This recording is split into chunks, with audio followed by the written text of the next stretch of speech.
Assalamualaikum warahmatullahi wabarakatuh. Selamat pagi peserta didik Ibu kelas 9. Berjumpa lagi kita dalam pembelajaran bahasa Indonesia.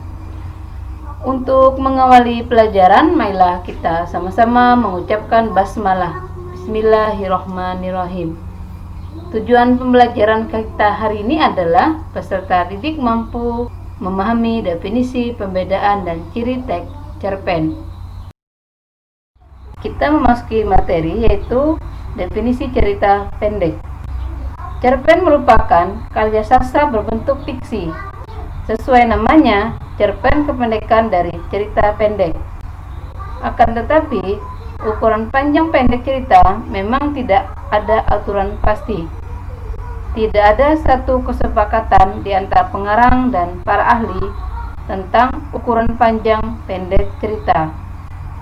Dalam teori pengkajian fiksi karangan Burhan Nurgiantoro, dijelaskan bahwa cerpen adalah sebuah cerita yang selesai dibaca dalam sekali duduk. Kira-kira berkisar antara setengah sampai 2 jam. Menurut H.B. Jasin, cerpen adalah sebuah cerita singkat yang harus memiliki bagian terpenting, yaitu perkenalan, pertikaian, dan penyelesaian.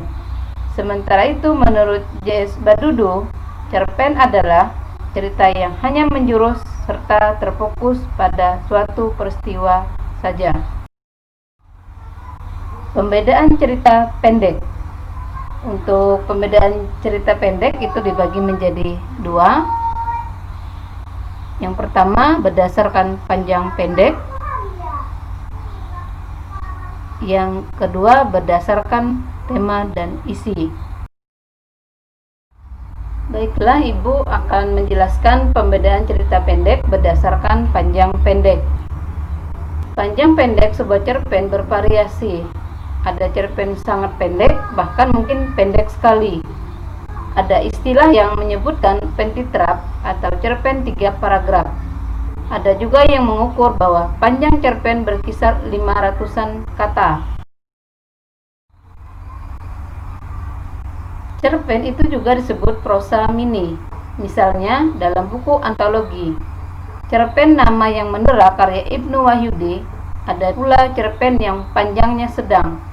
Cerpen ini memiliki panjang hingga ribuan kata. Cerpen yang memiliki ukuran cerita sedang sering dijumpai pada majalah, surat kabar, dan tabloid. Selain 2 jenis cerpen tersebut, ada juga cerpen panjang atau long short story yang terdiri atas puluhan ribu kata. Karya sastra ini sering disebut novelet. Novelet adalah karya sastra yang lebih pendek dari novel, tetapi lebih panjang dari cerpen. Karya sastra berupa novelet, misalnya Sri Sumarah dan Kimono Biru Buat Istri karya Uman Khayyam.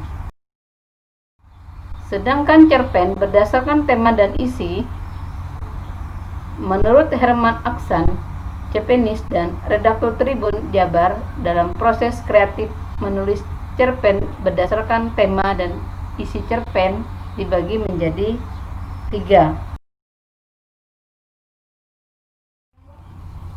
Berdasarkan tema dan isi, Ibu akan menjelaskan yang pertama, yaitu adalah cerpen anak.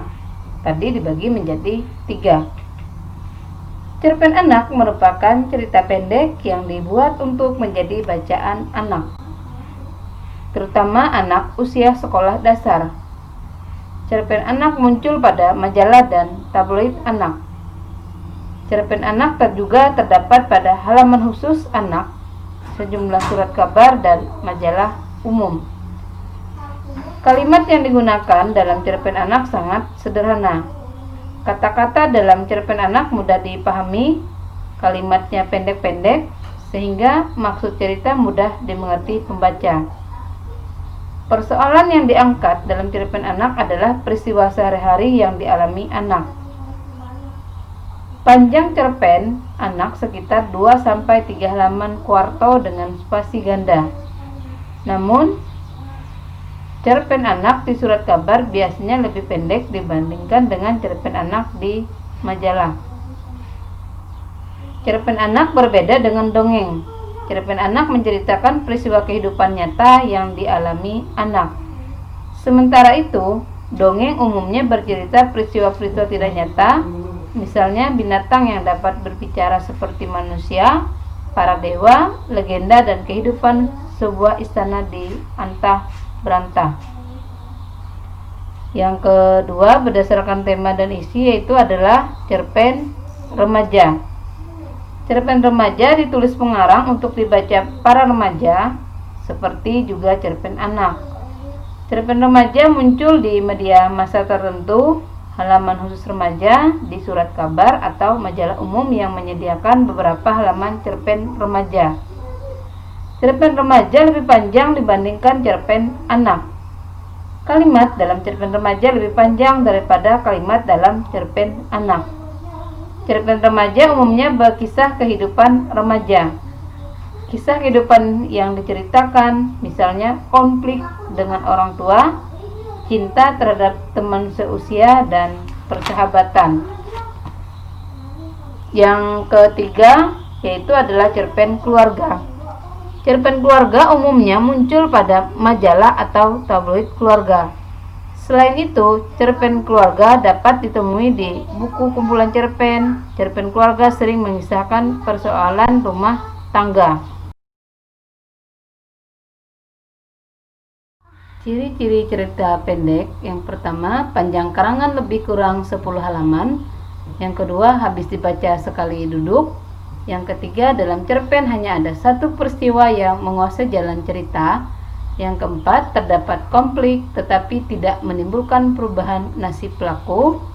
Dan yang kelima yaitu perwatakan tokoh dilukiskan secara singkat. Sekian yang dapat Ibu sampaikan untuk penjelasan cerpen. Kurang dan lebih Ibu minta maaf. Jika ada yang kurang jelas, silahkan nanti kalian tanyakan di timeline. Untuk menit pelajaran, marilah kita sama-sama mengucapkan hamdalah. Alhamdulillahirrabbilalamin. Assalamualaikum warahmatullahi wabarakatuh.